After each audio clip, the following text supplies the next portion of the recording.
Primary department zirlai naupang tel tak tak te zawaiin pathian ni chi bai vek ule voinu chang hianin zirlai thin nga na isua mitin thian ti kan zir chho than dawna vena chuanin zirlai sawm pasarih na isua naupang te thian ti kan zir ho dawn ani ama sai in chung tin an hau to thin cheuin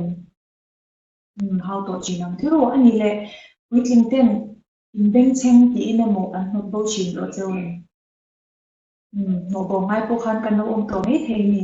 voinah chuanin isua naupang te a hnawt bo thin nge duhsak leh hmangaih takin a chan tlat thin tih kan zir ho dawna uluk deuhin kan lo ngai thla anga a tawpah te hi zawrhna kan in zawrh leh dawn nia isuan zirtir engzal nge lehkha kan la hria em zirtir sawm pahnih a nei ani tiro a zirtir te chuan isua chu a kalna a tlengah kha an zui thina thil an ti ho thin ani thil te nge an ti ho thin kan hria em damlo te ti damin pathian thu te an hril thina isua chuan thu tha tak tak te a hrila a zirtir te kha an zawrhna an neih chang a piang khan isua kha an zawrh bawk thin ani ni khat chu nu leh pa ten an fa te kha isua hnenah mal sawm se an tih awang khan an rawn hruai ani mase khati hunlai khan tunlai anglo tak maiin naupang te kha an ngai sak ngai lowa chumi ni wang chuanin isua khan chumi ni wang chuan isua zirtir te khan an lo hawa kalbo tur khan an lo ti ni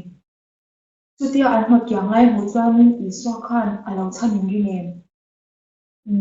isua chuan naupang te chu a lo chan vata a hnena rawn hruai turin a ti ni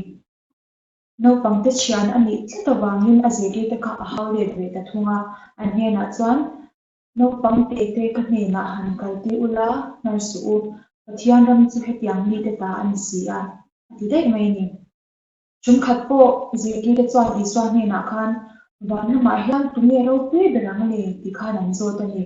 isua chuan naupang te takte a kawpa a zirtir te zingah chuan a tin tira tu pawh he naupang te anga in ngai tlawm a piang chu van lamah ro pui berang ti khan a chhang ani van lam ro pui ber tur te chu naupang te anga in ngai tlawm te an ni tina ni chu nami pawh in ngai tlawm reng khawt chuanin van lamah in ro pui dawn tina ni mase kan hriat reng tur pawimawh deuh mai chu naupang sual pathian thu awi lo mai bakah nu leh pa te zirtir tu te ai upa te thu zawm duh lo te chu van lamah an kai ve thei dawn chuang ni a lo ni isua hian naupang anga lut thiang hlimpu te hi a lawm em thina chutiang mi te chu a chan tlata naupang tih duh dah te hi a phal lo reng ani amah pantu naupang te hi isua hian a hnar ngai lowa a hnar ngai lo mai pawh ni lovin isua chu naupang te thian ani zawk ani isua thian a nei chu kan duh theuh ang tiru isua thian kan nih theih nan chuan rilru thiang hlim tak pua kan in ngai tlawm a pawimawh em ani tih kha kan chin chiah tlat dawn nia thuvan hi mathai a bung sawm pariat chang hi ani a chuti chuan tu pawh he naupang te anga in ngai tlawm a piang chu mi chu van lamah chuan a ro pui berang tunah zawna kan in zawt ang aw isuan zirtir engzat nge a nei kan tih kha zirtir sawm pahnih a nei ani